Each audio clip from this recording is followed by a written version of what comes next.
I was 28 years old and I was living in Chicago. And I was going to work one morning and I went out to my car and I got in the car, and when I went to close the door, there was a man standing there with a knife.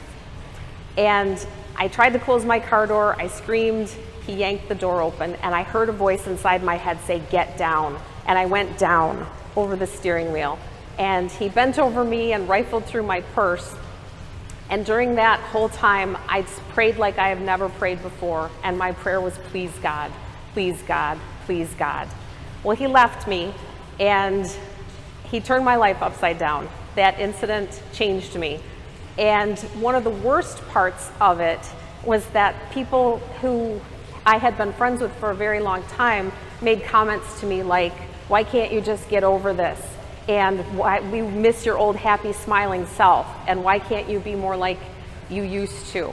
And that showed me that not all wounds are on the outside. And sometimes people have a hard time dealing with people who are going through something. It didn't make sense to me at the time, but I understand it now. So my solution was to work. I worked all the time. I worked to the point of exhaustion. And I think I did that because it was something I could control. I could predict it, I could manage it, and I was good at it. But as a result, I was exhausted. So I went on a retreat and I was asked if I wanted to go to adoration. I had never gone to adoration before, and I thought, sure, I'll try anything. So I went to adoration. I was the only one there, and in the quiet, I heard in my heart, "Jesus, I can't do this anymore. It's too big for me." And I didn't even realize that those words were in my mind, but they were in my mind. And I felt lighter, and I cried. I cried like I have never cried before, but it was such a healing cry. And it was amazing. He cracked me like an egg in such a good way. And I would love to tell you that my life immediately became better and color flooded back into my life.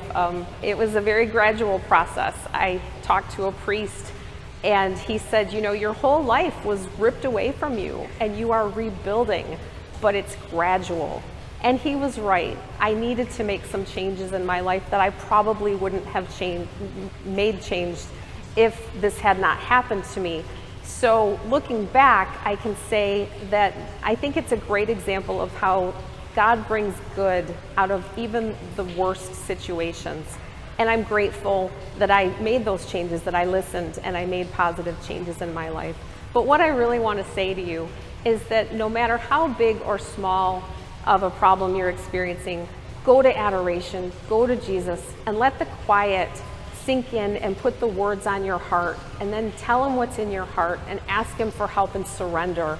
It was the first time I had actually surrendered, and it made all the difference. So go to adoration and tell Jesus what you need and that it's too big for you. And I promise he will help you. It might be gradual, but he will help you. God bless you.